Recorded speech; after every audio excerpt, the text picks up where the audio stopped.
हाँ भाई, अभी सब क्लियर है? अब ब्लैक ब्लैक नहीं दिखेगा, अब किसी को अपना फ्यूचर नहीं दिखेगा स्क्रीन में, ठीक है? अब हम दिखेंगे। चलो भैया, अरे क्या स्पैम करोगे साला, कुछ भी स्पैम करो। चलो शुरू करते हैं। ब्लैक स्क्रीन दिख रही है, बोल रहे हैं हमारा फ्यूचर दिख रहा है। चलो भैया इधर देखते हैं। तो आज हमारा टॉपिक है फीचर्स ऑफ इंडियन कॉन्स्टिट्यूशन, यानी भारतीय संविधान की विशेषताएं। हम ऑलरेडी कॉन्स्टिट्यूएंट असेंबली यानी संविधान सभा, हम already sources of Indian constitution यानी संविधान के स्रोत, और अब वो तो हमारे दोनों टॉपिक्स हो गए। ये हमारा तीसरा टॉपिक है जो कि है फीचर्स ऑफ इंडियन कॉन्स्टिट्यूशन, भारतीय संविधान की विशेषताएं। और इसी चैप्टर में आज ही के सेशन में सारे फीचर्स हमारे हो जाएंगे। शुरू करते हैं, ठीक है भाई? सभी को नमस्कार, जय हिंद, गुड इवनिंग, माही बाबू प्रणाम, स्पैम नहीं करो। चलो भाई शुरू करते हैं। तो बेटा देखो, सेशन शुरू करने से पहले सभी को बताना चाहूंगा कि भैया इस टाइम पर हमारा जो फाउंडेशन बैच है वो अपने लोएस्ट प्राइस पर है। जिसने भी अभी तक बेसिक से एडवांस तक की जीके की तैयारी करने के लिए इसे परचेज नहीं किया है, तो इससे कम प्राइस में कभी नहीं आने वाला। Geography, history, politics, economics, static GK सब यहां पर बहुत शानदार तरीके से हो रहा है। तो आप लोग फटाफट से इस बैच को लो और अपनी तैयारी करो। और जिसने अपनी थ्योरी क्लियर कर रखी है उसको यह बैच लेने की जरूरत नहीं है, ठीक है? जबरदस्ती पैसा खर्च करने की जरूरत नहीं है। जिसका बेसिक्स क्लियर नहीं है, जिसकी थ्योरी क्लियर नहीं है, वो जरूर ले, पर जिसने क्लियर कर रखी है वो ना ले। और अगर जिसने एटीएम बैच ले रखा है और थ्योरी हो रखी है तो सबसे बढ़िया जगह पर हो। शुरू करते हैं पहले क्वेश्चन के साथ। N introductory statement in a constitution that states the reasons and guiding values of the constitution is called. संविधान में एक परिचयात्मक वक्तव्य जो संविधान के कारणों और मार्गदर्शक मूल्यों को बताता है कहलाता है। भाई देखो, तुम सबको मालूम है एक ऐसा इंट्रोडक्टरी स्टेटमेंट जो पूरे संविधान की सारी वैल्यूज को बता दे तो उसे हम बोलते हैं प्रियम्बल, प्रस्तावना। मैंने तुम्हें पहले भी कई बार बताया है कि भाई अगर आपको पूरा संविधान नहीं पढ़ना पर फिर भी जानना है कि संविधान में एग्जैक्टली क्या लिखा है, तो आप संविधान की समरी यानी कॉन्स्टिट्यूशन की समरी को आप पढ़ सकते हो। और संविधान की समरी में आपको वो सारी चीजें देखने को मिल जाएंगी जो संविधान में ब्रॉडली लिखी गई हैं। तो संविधान की समरी आपको संविधान के रफ आइडिया को देने का काम करती है। तो संविधान का रफ आइडिया आपको मिल जाता है कहां से? प्रस्तावना से, ठीक है? संविधान की समरी मतलब प्रस्तावना, मतलब प्रियम्बल। और आप सब जानते हैं कि संविधान की जो प्रस्तावना है ये 22 जनवरी को प्रस्तावना में कन्वर्ट हुई थी, प्रियम्बल में कन्वर्ट हुई थी। 22 जनवरी 1900 कब भैया? 22 जनवरी 1947 को। वरना उससे पहले क्या थी ये? ऑब्जेक्टिव रेजोल्यूशन, उद्देश्य प्रस्ताव। पहले क्या थी? प्रियम्बल, ऑब्जेक्टिव रेजोल्यूशन, उद्देश्य प्रस्ताव, जिसको नेहरू जी ने प्रपोज किया था, जिसको नेहरू जी ने प्रेजेंट किया था। तो उद्देश्य प्रस्ताव, ऑब्जेक्टिव रेजोल्यूशन 13 दिसंबर 1946 को, और यही उद्देश्य प्रस्ताव हो गया 22 जनवरी को प्रस्तावना। और प्रस्तावना है हमारे संविधान की समरी जो हमारे संविधान के बेसिक मूल्यों को हमें बता देती है संविधान पढ़े बिना। हमें संविधान पढ़ने की भी जरूरत नहीं है। तो भाई प्रियम्बल है इंट्रोडक्टरी स्टेटमेंट। और एक चीज बता देता हूं, प्रियम्बल जो है ये एक लैटिन वर्ड, लैटिन भाषा का शब्द है, लैटिन भाषा का एक शब्द है प्रियम्बलस। ध्यान से सुनना बेटा, प्रियम्बलस, ठीक है? और ये प्रियम्बलस का मतलब होता है परिचयात्मक कथन, परिचयात्मक वक्तव्य। तो याद रखना, परिचयात्मक वक्तव्य यानी इंट्रोडक्टरी स्टेटमेंट, परिचयात्मक वक्तव्य, ठीक है? यानी इंट्रोडक्टरी स्टेटमेंट। इंट्रोडक्टरी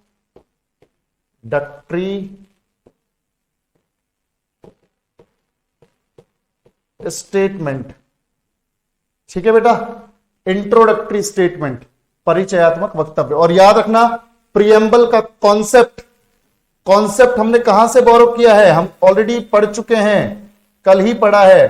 प्रियम्बल का कॉन्सेप्ट हमने लिया यूएसए से, यूनाइटेड स्टेट्स ऑफ अमेरिका से। और प्रियम्बल की भाषा हमने कहां से ली, लैंग्वेज ऑफ प्रियम्बल हमने कहां से ली, ऑस्ट्रेलिया से। तो प्रियम्बल के बारे में हमने सारा कुछ पढ़ लिया है भैया। ठीक है, तो जो भी कुछ पढ़ सकते थे वो हमने इसी क्वेश्चन में पढ़ लिया। कॉन्सेप्ट यूएसए से, भाषा ऑस्ट्रेलिया से, प्रियम्बल का मतलब क्या है, पहले एक क्या थी, सब हो गया। Next question, the word secular was added to the preamble of the constitution of India in the which amendment act. जल्दी से बताओ, भारत के संविधान की प्रस्तावना में धर्मनिरपेक्ष शब्द किस संशोधन अधिनियम में जोड़ा गया था? सभी लोग जल्दी से रिस्पॉन्ड करो, सभी लोग करेंगे भैया। बहुत इंपॉर्टेंट पार्ट है, बहुत इंपॉर्टेंट क्वेश्चन है, बार बार पूछा गया है, so you can not skip this question. बहुत बढ़िया, चलो वेरी गुड। 42nd amendment. अब ध्यान से सुनो मेरी बात, ध्यान से सुनना बेटा, मैं क्या बोल रहा हूं। जब 42nd अमेंडमेंट हुआ हमारे संविधान में, 42वां संवैधानिक संशोधन हुआ, जब 42nd अमेंडमेंट एक्ट आया, ध्यान से देखो, जब यह संशोधन हुआ 1976 में, 1976 में, तो हमारी प्रस्तावना में, प्रियम्बल में 3 नए वर्ड्स ऐड किए गए। हमारी प्रियम्बल पहली और आखिरी बार, अभी तक आखिरी बार बोल सकते हो, पहली और आखिरी बार अमेंड ही तब हुई थी। हमारी प्रस्तावना को अमेंड ही तब किया गया था। और इसमें अमेंडमेंट के टाइम, मतलब इसमें जब चेंजेस किए प्रियम्बल में, तो 3 नए शब्द जोड़े गए। 3 नए शब्द कौन कौन से थे, मैं एक एक करके बताता हूं। एक तो सोशलिस्ट, हमारी प्रियम्बल में यह शब्द नहीं था, संविधान में था पर प्रियम्बल में नहीं था, तो सोशलिस्ट वर्ड ऐड किया गया, यानी समाजवाद। ठीक है, मैं भी इन सबका मतलब बताऊंगा, टेंशन ना लो। समाजवाद। एक वर्ड जोड़ा गया सेक्युलर, जिसकी बात हो रही है सवाल में, सेक्युलर यानी धर्मनिरपेक्ष। ठीक है, धर्मनिरपेक्ष। और एक शब्द और जोड़ा गया बच्चों, उसे बोलते हैं इंटेग्रिटी, अखंडता। इंटेग्रिटी यानी अखंडता। ठीक है बच्चों, ये 3 शब्द जोड़े गए हमारे प्रियम्बल में 42वें संवैधानिक संशोधन 1976 के द्वारा। सीधी बात यह है, समाजवाद का मतलब, सोशलिस्ट का मतलब है कि एक ऐसी व्यवस्था, एक ऐसा सिस्टम जिसमें संसाधनों पर, समाज में जितने भी संसाधन हैं, चाहे संपत्ति है यानी प्रॉपर्टी है, पैसा है, पानी है, कुछ भी समाज में अवेलेबल है, वो हर व्यक्ति के बीच में बराबर तौर से बांटा जाए। समझ में आ रही है बात? सोशलिस्ट का मतलब क्या है? सोशलिस्ट का मतलब है कि समाज में जितने भी रिसोर्सेज हैं, जितने भी संसाधन हैं, वो सभी इंडिविजुअल्स के बीच में, सभी व्यक्तियों के बीच में बराबर तरीके से बटे होने चाहिए। वो अभी तो पॉसिबल है ही नहीं भाई। जो जितनी मेहनत कर रहा है, जो जितना पढ़ा लिखा है, जिसके अंदर जितनी स्किल है, जितना बुद्धि है, वो उस हिसाब से पैसा कमा रहा है। सबके पास बराबर तो हो ही नहीं सकता। खैर, भारत सरकार या हमारा जो भारत का संविधान है, वो ऐसी कल्पना करता है कि सभी के पास बराबर चीजें हों, पर पॉसिबल नहीं है प्रैक्टिकली फिलहाल। सेक्युलर का मतलब है कि भारत में, ध्यान सुनना मेरी बात, भारत में 79.8% लोग हिंदू हैं आज के टाइम में। फिर भी भारत का संविधान भारत को एक हिंदू राष्ट्र नहीं कहता, क्योंकि हिंदुओं के अलावा भी हमारे देश में इस्लाम को मानने वाले, क्रिश्चियनिटी को मानने वाले, सिख धर्म को मानने वाले, बुद्धिज्म को मानने वाले, जैनिज्म को मानने वाले, जोरेस्ट्रियनिज्म को मानने वाले, यानी पारसी धर्म को मानने वाले सब लोग हैं यहां पर। तो किसी एक धर्म की अगर संविधान या सरकार सिफारिश करेगी, तो बाकी धर्मों को एक तरीके से थोड़ा सा बायस्डनेस सी फील होगी। उनको लगेगा कि हमारी तरफ ध्यान नहीं दिया जा रहा, सिर्फ एक तरफ ध्यान दिया जा रहा है। तो वो संविधान कभी नहीं चाहेगा। संविधान का कहना है भाई कि देश हमारा, संविधान हमारा सेक्युलर है, धर्मनिरपेक्ष है, यानी भारत का अपना कोई धर्म नहीं। संविधान का अपना कोई धर्म नहीं। और याद रखना, भारत में सभी धर्मों को बराबर तरीके से इज्जत दी जाती है, दी जाएगी, उनको बराबर तरीके से ट्रीटमेंट मिलेगा। ठीक है भाई। तो सेक्युलर का मतलब है कि सभी धर्म बराबर हैं, सभी को बराबर तरीके से सम्मान दिया जाता है। और इंटेग्रिटी का मतलब है बच्चों अखंडता, यानी कि जिसे खंडित ना किया जा सके। तो हमारा देश तो अखंड है, जिसे खंडित नहीं किया जा सकता। हमारा देश 28 राज्यों और 8 केंद्र शासित प्रदेशों का एक संघ है। And it can not be broken, इसे तोड़ा नहीं जा सकता। अगर कोई इसे तोड़ने की बात करता है, जैसे एक बार की थी जेएनयू में, हिंदुस्तान तेरे टुकड़े होंगे, इस तरह की नारेबाजी हुई थी, उसे बोलते हैं देशद्रोह, अंग्रेजी में बोलते हैं सेडिशन। ठीक है भाई। अगर कोई देश की इंटीग्रिटी को, अखंडता को चैलेंज करता है और कहता है कि देश को तोड़ा जाएगा, तो समझ जाओ भैया कि इसके ऊपर देशद्रोह का चार्ज लगेगा, सेडिशन का चार्ज लगेगा। ठीक है भाई। तो देश को तोड़ा नहीं जा सकता, ये शब्द, 3 शब्द जोड़े गए प्रियम्बल में। बाकी मैं आपको एक चीज और बताता हूं, सोशलिस्ट, सेक्युलर, इंटीग्रिटी। ठीक है, ये ठीक है। बाकी हमारा संविधान, मैं आप सबको बताऊं, हमारा संविधान जो है सोवरेन भी है।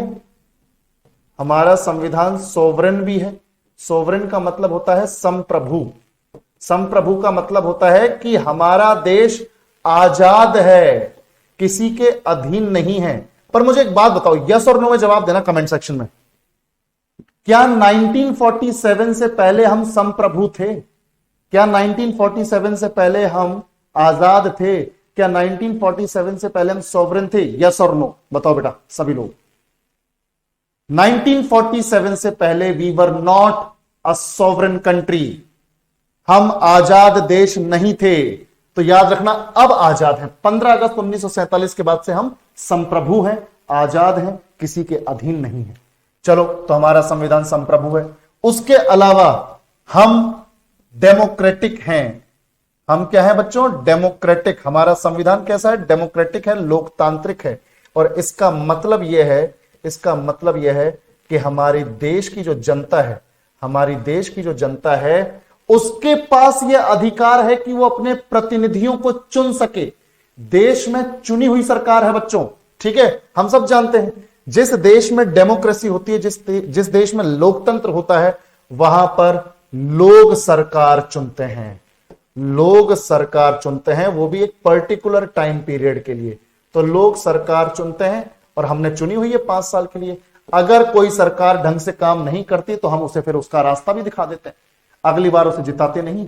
तो लोगों के हाथ में पावर है डेमोक्रेसी में। तो याद रखना, लोग सरकार चुनते हैं।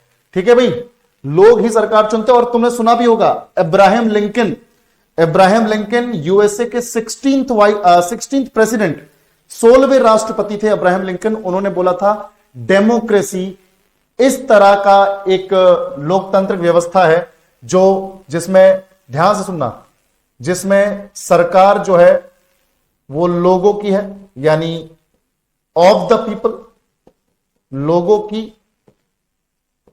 बाय द पीपल, लोगों के द्वारा, और फॉर द पीपल, यानी लोगों के लिए। तो याद रखना, democracy is a type of government जो लोगों की है, लोगों के द्वारा है और लोगों के लिए है, यानी of the people, by the people, for the people. ठीक है, तो अब्राहम लिंकन का ये स्टेटमेंट बड़ा फेमस हुआ था। तो हमारा संविधान लोकतांत्रिक है, हमारे अपने लोग देश के ऊपर शासन करने वाले लोगों को चुनते हैं और एक पर्टिकुलर टाइम पीरियड के लिए चुनते हैं। अगर सही काम नहीं करते तो उन्हें गद्दी से उखाड़ फेंकते हैं। डेमोक्रेटिक के बाद बच्चों रिपब्लिक है हमारा संविधान, गणराज्य है हमारा संविधान। हमारा देश गणराज्य है, हमारा संविधान गणराज्य है। और गणराज्य का मतलब होता है कि देश का सुप्रीम हेड, ध्यान से सुनो, देश का सुप्रीम हेड, देश का जो सुप्रीम हेड है, जैसे हमारे यहां देश का सुप्रीम हेड है राष्ट्रपति। राष्ट्रपति यानी राष्ट्र का मालिक, सुप्रीम हेड, प्रेसिडेंट। तो हमारे यहां तो प्रेसिडेंट भी चुना हुआ है। जब सुप्रीम हेड ही चुना हुआ हो, निर्वाचित हो, इलेक्टेड हो, जब देश का सुप्रीम हेड ही इलेक्टेड हो, चुना हुआ हो, निर्वाचित हो, वो भी एक पर्टिकुलर टाइम पीरियड के लिए, 5 साल के लिए, तो भैया उसे गणराज्य ही कहते हैं। रिपब्लिक ही कहते हैं। क्या ब्रिटेन को तुम गणराज्य बोल सकते हो? जल्दी बताओ, यस और नो, जल्दी बताओ। क्या ब्रिटेन को गणराज्य बोल सकते हैं? इंग्लैंड को गणराज्य बोल सकते हैं? क्योंकि प्रधानमंत्री तो है वहां पे, राष्ट्रपति नहीं है वहां पे, राजा या रानी है, राजा और रानी है, और राजा और रानी का बेटा ही राजा या रानी बनता है, या राजा या रानी की बेटी ही रानी बनती, समझ लो। वहां पे हेरिडिटरी पोस्ट है, वंशानुगत है ये, वहां पे मोनार्क है, राजतंत्र है। तो याद रखना, ब्रिटेन को गणराज्य नहीं बोल सकते क्योंकि वहां पे सुप्रीम हेड राजा या रानी है, और सुप्रीम हेड फिर राजा या रानी के परिवार में से ही बनते हैं। चलो बहुत बढ़िया। हाँ भाई, सरोज और राज का क्या चक्कर है? ब्लॉक कर दें क्या भाई? क्या सीन है? पढ़ाई वढ़ाई कर लो थोड़ा सा,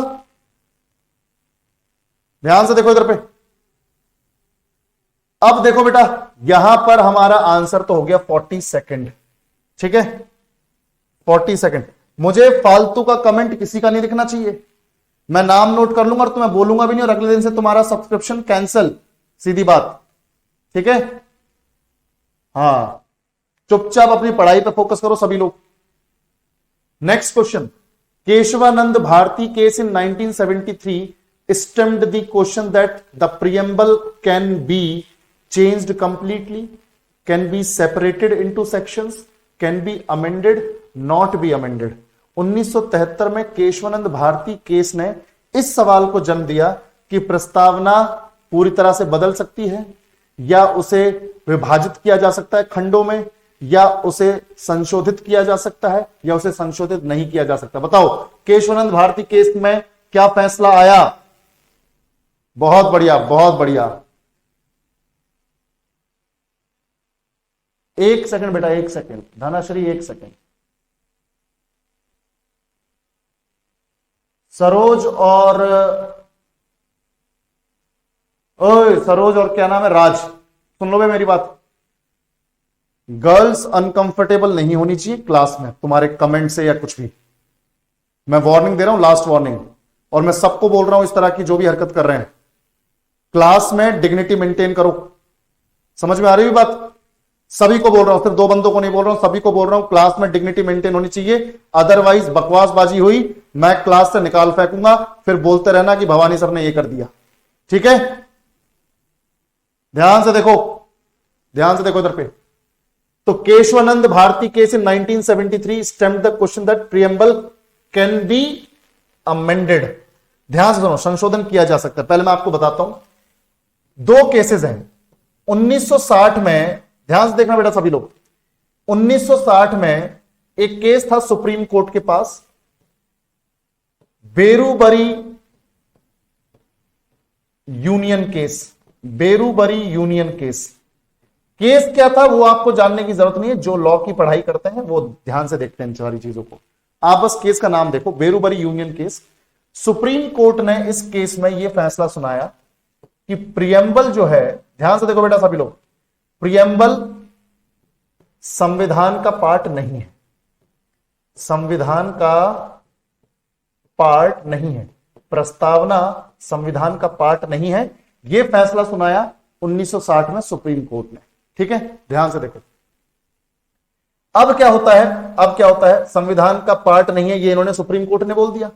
पर जब 1973 का केशवानंद भारती वर्सेस केरला केस आया, ध्यान से देखो बेटा सभी लोग, सभी के लिए बहुत इंपॉर्टेंट है। जब Keshavananda Bharati versus state of Kerala case आया, तो इस केस में सुप्रीम कोर्ट ने एक अलग ही फैसला सुनाया। यहां पे सुप्रीम कोर्ट ने बोला कि प्रियम्बल संविधान का अभिन्न हिस्सा है, preamble is an integral part of Indian constitution. Supreme court ने क्या बोला?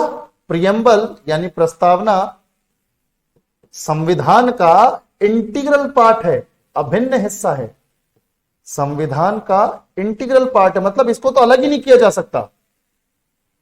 यानी सुप्रीम कोर्ट पलट गया।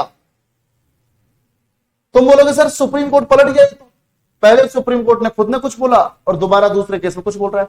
सुप्रीम कोर्ट के पास रिवाइजरी पावर है, सुप्रीम कोर्ट के पास रिवाइजरी पावर है। रिवाइजरी पावर का मतलब है कि सुप्रीम कोर्ट अपने फैसलों को समय और सिचुएशन के साथ, यानी टाइम और सिचुएशन के साथ बदल सकता है। 1960 में सुप्रीम कोर्ट को लगा कि प्रियम्बल प्रस्तावना का मतलब प्रियम्बल प्रस्तावना संविधान का पार्ट नहीं है, तो बोल दिया। 1973 में टाइम बदला, सिचुएशन बदली, संविधान के बारे में लगा सुप्रीम कोर्ट को कि भाई प्रियम्बल तो संविधान का इंपॉर्टेंट पार्ट है, तो रिवाइजरी पावर का इस्तेमाल करके ये स्टेटमेंट दे दिया। तो आज के टाइम में प्रियम्बल संविधान का इंटीग्रल पार्ट है। जब नहीं था तो प्रियम्बल को अमेंड नहीं किया जा सकता था। संविधान को अमेंड कर सकते थे, पर प्रियम्बल तो संविधान का पार्ट ही नहीं था, तो प्रियम्बल को अमेंड नहीं किया जा सकता था उस टाइम पर अब जब प्रियम्बल संविधान का ही पार्ट है, तो जैसे संविधान या संविधान के किसी भी हिस्से को हम अमेंड कर सकते हैं, तो प्रियम्बल को भी अमेंड कर सकते हैं। और फिर यही हुआ। 1973 में सुप्रीम कोर्ट ने बोला कि भाई प्रियम्बल संविधान का पार्ट है and it can be amended, इसको बदला जा सकता है। तो 1976 में पहली बार प्रियम्बल को अमेंड किया गया और 3 नए शब्द जोड़े गए। 3 न्यू वर्ड्स वर एडेड। और तुम जानते हो कौन से 3 नए शब्द हैं? Socialist, secular, integrity. सबको समझ में आया तो रिस्पॉन्ड करो भैया।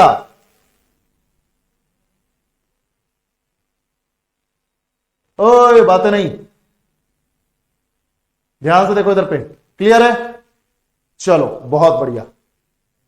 अब next question, which of the following is a right of an Indian citizen due to India's acceptance of secularism? भाई ध्यान से सुनो क्या बोल रहे क्वेश्चन में। भारत द्वारा धर्मनिरपेक्षता को स्वीकार किया गया है, इसकी वजह से निम्नलिखित में से कौन सा भारतीय नागरिक का अधिकार है?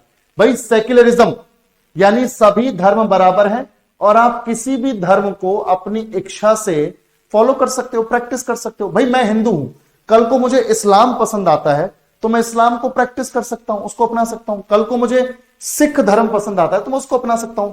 तो बताओ, जब भारत देश ने धर्मनिरपेक्षता को, सेक्युलरिज्म को एक्सेप्ट किया, तो उसकी वजह से कौन सा अधिकार है भारतीय नागरिक के पास? सबको समझ में आ रहा है? अपनी इच्छा के अनुसार धर्म का पालन करने का अधिकार। बिल्कुल सही है भाई, अपनी इच्छा के अनुसार जो भी धर्म का पालन करना चाहो आप कर सकते हो, कोई दिक्कत ही नहीं है। ठीक है, तो ये धर्मनिरपेक्षता एक्सेप्ट करने की वजह से ये राइट मिला है सभी भारतीय नागरिकों को। ठीक है बच्चों, चलो आगे बढ़ते हैं। Choose the correct statement about India from the following. निम्नलिखित में से भारत के बारे में सही कथन चुने। मुझे एक बात बताओ, क्या भारत देखो भारत एक धार्मिक देश है क्या? नहीं, भारत धार्मिक देश नहीं है, भारत तो सेक्युलर है। ठीक है, भारत एक धर्मनिरपेक्ष देश है, India is a secular country. ये स्टेटमेंट ठीक है, हमें सही कथन चुनना है तो हमें आंसर तो पता चल ही गया। भारत में एक निश्चित राज्य धर्म है, नहीं ऐसा तो नहीं है। 79.8% भले ही हिंदू हैं, पर कभी भी ऐसा नहीं बोला गया कि भारत एक हिंदू राष्ट्र है, ऑफिशियली तो कभी नहीं बोला गया। न्याय केवल देश में रहने वाले भारतीयों को दिया जाता है, ऐसा कुछ नहीं है, यह भी गलत स्टेटमेंट है। अगर कोई विदेशी भी भारत में रह रहा है, चाहे वो यहां पढ़ने आया है या घूमने आया है, टूरिस्ट के तौर पे आया है, तो अगर उसके साथ कुछ गलत होता है तो उसको भी न्याय मिलता है। सिर्फ भारत में रह रहे लोगों को न्याय थोड़ी मिलता है, सबको जस्टिस मिलता है। जो भी भारत में आए हुए हैं कैसे भी तरीके से, उन सबको जस्टिस मिलता है। तो आंसर होगा बी कि भारत एक धर्मनिरपेक्ष देश है। India is a secular country and each and every religion is treated equally, is respected equally. समझ में आ रही है बात? तो याद रखना ये स्टेटमेंट बिल्कुल ठीक है। क्लियर? चलो आगे बढ़ते हैं। In the preamble of the Indian constitution the term socialism derives its inspiration from which of the following? भारतीय संविधान की प्रस्तावना में समाजवाद शब्द की प्रेरणा निम्नलिखित में से किससे ली गई है? कोई बता सकता है? सोशलिज्म या सोशलिस्ट, इस तरह का ये जो वर्ड है ये कहां से लिया गया है? बताओ भाई। सोशलिज्म, समाजवाद, ये वर्ड कहां से लिया गया है? कौन से देश से? वेरी गुड बच्चों, वेरी गुड। कुछ लोग बिल्कुल सही जवाब दे रहे हैं, रशियन रेवोल्यूशन, रूसी क्रांति से। क्योंकि रूसी क्रांति का मेन गोल था समाजवाद, कि समाज के सभी संसाधनों पर, चाहे वो संपत्ति हो, चाहे पैसा हो, चाहे जल हो, चाहे कृषि हो, खेती हो, सब कुछ, सब पर सभी लोगों का बराबर अधिकार होना चाहिए। वहीं से ये ड्राइव किया है हमने कॉन्सेप्ट। तो याद रखना, रशियन रेवोल्यूशन से ही हमने लिया है समाजवाद। हालांकि हमारे देश में अभी फिलहाल जिस तरह की लोगों की इनकम में गैप है, जिस तरह की लोगों की पढ़ाई लिखाई और स्किल्स में गैप है, उस हिसाब से तो अभी ये पॉसिबल नहीं है प्रैक्टिकली कि देश में समाजवाद स्थापित हो। ठीक है भाई, बिल्कुल। तो इक्वल डिस्ट्रीब्यूशन ऑफ रिसोर्सेस, संसाधनों का बराबर बंटवारा होना चाहिए, पर फिलहाल पॉसिबल नहीं है इंडिया में। तो ये हमने यूएसएसआर से लिया। Next, the word Republic used in the preamble of the constitution of India indicates. भाई, भारत के संविधान की प्रस्तावना में प्रयुक्त रिपब्लिक यानी गणराज्य या गणतंत्र, गणराज्य शब्द इंगित करता है किसकी तरफ? जल्दी बताओ, ये तो बता सकते यार। अब रिपब्लिक का है, रिपब्लिक का मतलब मैंने तुम्हें अभी अच्छे से बताया है, बताओ क्या मतलब होगा इसका? रिपब्लिक का मतलब क्या होगा बेटा?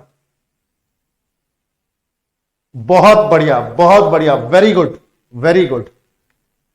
That the head of the country is the elected representative.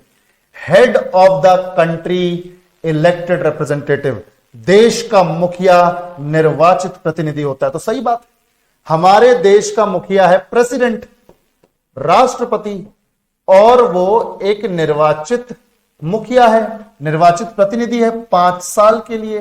और जिस मेथड से उनका इलेक्शन हुआ है, जिस मेथड से उनका इलेक्शन हुआ है, उस मेथड को बोलते हैं प्रोपोर्शनल रिप्रेजेंटेशन। प्रोपोर्शनल, पूरा नाम लिख देता हूं मैं आज, है ना, पूरा नाम लिख देता हूं ताकि कोई दिक्कत ही ना हो। Proportional representation by single transferable vote, by single transferable vote. यानी इसको हिंदी में अगर कन्वर्ट करें तो भैया इसको लिख सकते हैं हम लोग आनुपातिक प्रतिनिधित्व, आनुपातिक प्रतिनिधित्व एकल संक्रमणीय मत द्वारा, एकल संक्रमणीय मत द्वारा। ठीक है बच्चों, समझ में आया? उम्मीद है आपको समझ में आया होगा। तो प्रेसिडेंट का इलेक्शन का मेथड, और तुम सब जानते हो ये मेथड हमने कहां से लिया है? हमने ये मेथड कहां से लिया? आयरलैंड से लिया है। आयरलैंड से 2 चीजें ली थी ना, क्या क्या चीजें ली थी? DPSP, directive principles of state policy, राज्य के नीति निर्देशक सिद्धांत जो बेहतर पॉलिसी बनाने में हेल्प करते हैं सरकारों की। और आयरलैंड से दूसरा लिया था राष्ट्रपति के चुनाव की विधि, तरीका। चलो वेरी गुड, आगे बढ़ते हैं। तो आंसर तो हमें पता चल गया सी है, आंसर तो हमें पता चल गया सी है। Next, which of the following is true about the Indian constitution? भारतीय संविधान के बारे में निम्नलिखित में से कौन सा कथन सत्य है? मुझे एक बात बताओ, यह अमेरिकी संविधान से छोटा है। अबे हमारा संविधान साला सबसे लंबा है भाई, ठीक है, हमारा संविधान सबसे लंबा है। We have the longest constitution. संविधान सबसे लंबा है भारत का, संविधान सबसे लंबा है, ठीक है। तो यूएसए से छोटा कैसे हो सकता है? गलत स्टेटमेंट। इसमें कभी भी संशोधन नहीं किया गया है। अबे 106 बार अमेंडमेंट हो चुका है भाई, 106 संशोधन हो चुके। कैसी बातें कर रहे हैं? सवाल लग रहा है इसके साथ चिकाचिक करना पड़ेगा सवाल के साथ। 106 बार संशोधन हो चुका है। इसका मसौदा पूरी तरह से डॉक्टर BR अंबेडकर द्वारा तैयार किया गया था। नहीं भाई, ऐसा तो नहीं है। पूरी कॉन्स्टिट्यूएंट असेंबली लगी थी, पूरी कॉन्स्टिट्यूएंट असेंबली लगी थी। उन्होंने सिर्फ क्या किया? ड्राफ्ट कॉन्स्टिट्यूशन तैयार किया। तो दोनों स्टेटमेंट ये भी गलत। ये दुनिया का सबसे लंबा हस्तलिखित संविधान है, ये है स्टेटमेंट सही। तो संविधान सबसे लंबा है और हैंड रिटन है बच्चों, हैंड रिटन है, पूरी तरह से हस्तलिखित है, हाथ से लिखा गया है, टाइप्ड फॉर्मेट में नहीं है, हस्तलिखित है। और तुम सब जानते हो कि हस्तलिखित है और साथ ही साथ बच्चों डिटेल्ड है। एक एक चीज पर ध्यान दिया गया है, बारीकी पे ध्यान दिया गया है, ठीक है। डिटेल्ड है, एक एक चीज पर ध्यान दिया गया है। डिटेल्ड है तभी तो सबसे लंबा है। हर चीज के बारे में ख्याल रखा गया है। और एक चीज मुझे बता दो, इंग्लिश वर्जन किसने लिखा है, जल्दी बता दो, तुम ऑलरेडी पढ़ चुके हो सब। इंग्लिश में किसने लिखा है, जल्दी से नाम बताओ कमेंट सेक्शन में, बताओ। बिल्कुल, हमारा संविधान कॉपीड नहीं है, एलिमेंट्स को बोरो किया गया है, अलग अलग देशों के एलिमेंट्स को, तत्वों को, उनको देश के हालातों के हिसाब से एक तरीके से संविधान में डाला गया है। देश के हालातों के हिसाब से तत्वों को डिफाइन किया, एलिमेंट्स को डिफाइन किया और उसके बाद संविधान में डाला। इंग्लिश वर्जन किसने लिखा है, प्रेम बिहारी नारायण रायजादा ने। वेरी गुड, प्रेम बिहारी, और बिहारी नहीं है, बिहारी है, प्रेम बिहारी नारायण रायजादा। और जल्दी से बताओ बेटा, हिंदी वर्जन किसने लिखा है। अब जब अंग्रेजी बता ही दिए हो तो हिंदी भी बता ही दो, हिंदी वर्जन किसने लिखा है, जल्दी बताओ कमेंट सेक्शन में, हिंदी वर्जन किसने लिखा है। बिल्कुल, वसंत कृष्ण वैद्य। पूरा नाम बोला करो भाई, वसंत तुम्हारा दोस्त है क्या, वसंत, अल्लाह वसंत बोल रहे हो तुम लोग, वसंत कृष्ण वैद्य, ठीक है। और अच्छा ये बताओ, संविधान के साइड में जो डेकोरेशन की है, संविधान के साइड में जो डेकोरेशन की है वो किसने की थी, पूरा नाम ले देना वरना तोड़ दूंगा ससुरो, ऑनलाइन तोड़ूंगा तुम्हें।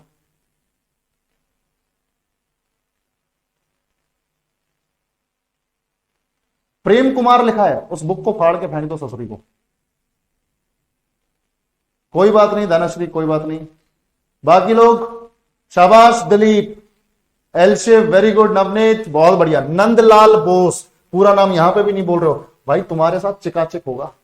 देखो, डेकोर किसने किया संविधान को, डेकोर किसने किया, सजाया किसने, डेकोर किया नंदलाल बोस ने, नंदलाल बोस, ठीक है। चलो बहुत बढ़िया, तो स्टेटमेंट ए सही है। Next question, the Indian constitution is considered partly rigid and partly flexible because, भाई भारतीय संविधान को आंशिक रूप से कठोर और आंशिक रूप से लचीला माना जाता है क्योंकि it can not be amended. भाई अगर अमेंड नहीं किया जा सकता फिर तो फ्लेक्सिबल कहां हुआ, फिर तो ये पूरी तरह से रिजिड हो गया, पूरी तरह से कठोर हो गया। Only the judiciary can amend it, नहीं भाई न्यायिक व्यवस्था थोड़ी अमेंड करती है, पार्लियामेंट के पास है अधिकार, तो अनुच्छेद 368 के तहत। भाई याद रखना, पार्लियामेंट के पास राइट है संविधान को अमेंड करने का, संसद के पास, पार्लियामेंट के पास, संसद के पास राइट है अंडर आर्टिकल 368 कि संविधान के किसी भी हिस्से को अमेंड कर सके। तो जुडिशरी वाला पॉइंट तो वैसे गलत हो गया।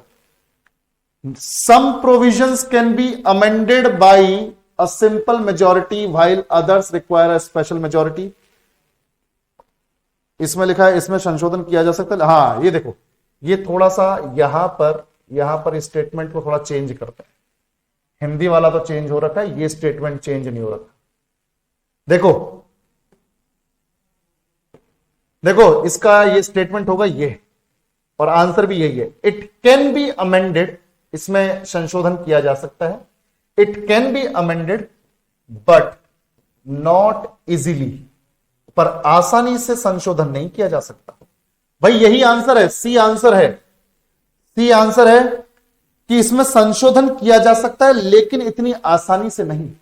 देखो हमें बताना है कि ये रिजिड भी है, कठोर भी है और फ्लेक्सिबल भी है। कैसे पता चलेगा भाई, देखो फ्लेक्सिबल इसलिए है कि अमेंड किया जा सकता है ना, अमेंड किया जा सकता है इसलिए फ्लेक्सिबल है, संशोधन किया जा सकता है इसलिए फ्लेक्सिबल है, पर आसानी से नहीं किया जा सकता, ये इसकी कठोरता है, ये इसकी रिजिडिटी है। आसानी से इसलिए नहीं किया जा सकता क्योंकि भैया चाहिए 2/3 मेजॉरिटी, स्पेशल मेजॉरिटी चाहिए संविधान को संशोधित करने के लिए, स्पेशल मेजॉरिटी, यानी संसद में दोनों सदनों में 2/3 बहुमत चाहिए, 2/3 बहुमत चाहिए संसद के दोनों सदनों में, तब जाके संविधान में अमेंडमेंट हो सकता है, और वो लेना मुश्किल है थोड़ा सा। तो अमेंड तो किया जा सकता है पर आसानी से नहीं, तो आंसर हो गया C. Next question, what is the minimum age for voting in India as per the constitution. संविधान के अनुसार भारत में मतदान के लिए न्यूनतम आयु क्या है। बताओ भाई, ये तो सबको मालूम होगा कि मतदान की न्यूनतम आयु क्या है?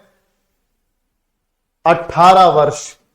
तो याद रखो, हमारे यहां पर है यूनिवर्सल एडल्ट फ्रेंचाइज। ये लास्ट क्वेश्चन है, ध्यान से देखो बेटा। Universal adult franchise, universal adult franchise, इसका मतलब है हिंदी में, प्योर हिंदी में बोलते हैं सार्वभौम वयस्क मताधिकार, सार्वभौमिक या सार्वभौम वयस्क मताधिकार। यानी कि जितने भी लोग भारत में ऐसे हैं जो भारत के नागरिक हैं, ध्यान से सुनना, एक तो आप भारत के नागरिक, दूसरा आपकी उम्र 18 वर्ष। इससे फर्क नहीं पड़ता कि आप कहां से हैं, कौन सी भाषा बोलते हैं, कौन सी प्रजाति से हैं, कौन से धर्म से हैं, कौन सी किस जगह से आते हैं, कुछ फर्क नहीं पड़ता। किसी आधार पर कोई भेदभाव नहीं है। बस दो कंडीशन चाहिए, that you must be an Indian citizen and you must be at least 18 years old and you have this right to vote. ठीक है भाई, आपके पास वोट डालने का अधिकार है अगर आप भारत के नागरिक हो या 18 वर्ष आपकी उम्र है। ठीक है भाई, चलो बिल्कुल। तो भारत के सिटीजन हो पर एडल्ट हो, वेरी गुड। और याद रखना, ये उम्र जो है कम की गई है, पहले 21 साल हुआ करती थी। तुम सबको मालूम है, मैंने तुम्हें बताया था 61st अमेंडमेंट, हमारे संविधान में 61वां अमेंडमेंट हुआ था 1989 में, जब राजीव गांधी प्राइम मिनिस्टर थे। 61st अमेंडमेंट 1989 में। इस अमेंडमेंट ने एज कर दी थी वोटिंग की 21 साल से 18 साल। तो ये अमेंडमेंट नंबर बच्चों बहुत इंपॉर्टेंट है, इसको भूलना नहीं। 61st amendment 1989। क्लियर है? चलो बहुत बढ़िया। तो इतना हमारा हो गया। तो अगेन, जिसको भी डिटेल में तैयारी करनी है, बेसिक से एडवांस करनी है, लिमिटेड ऑफर चल रहा है, बेस्ट प्राइस बेस्ट कंटेंट के लिए। तो फटाफट से अपॉर्चुनिटी ग्रैब करो। जो भी हमारे एटीएम में ऐसे बच्चे हैं जो सिर्फ प्रैक्टिस सेट लेके बैठे हुए हैं, थ्योरी अगर जरा सी भी क्लियर नहीं है तो रिस्क मत लेना। एग्जाम अभी थोड़ा सा दूर है, इसलिए तैयारी अच्छे से हो सकती है। फटाफट से इस ऑफर को ग्रैब कर लो और बढ़िया तैयारी करो। ठीक है भाई, तो आज का सेशन यहीं खत्म करते हैं। मॉडर्न हिस्ट्री की क्लास 9 बजे होगी। सभी जो भी फाउंडेशन वाले हैं मॉडर्न हिस्ट्री के 9 बजे मिलेंगे, सोशल रिफॉर्म्स करेंगे। ठीक है भाई,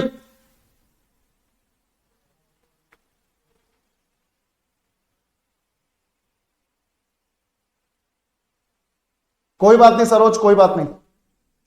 बाकी आगे से ध्यान रखो सब लोग, कोई बात नहीं, कोई बात नहीं। चलो टेक केयर, बाय बाय।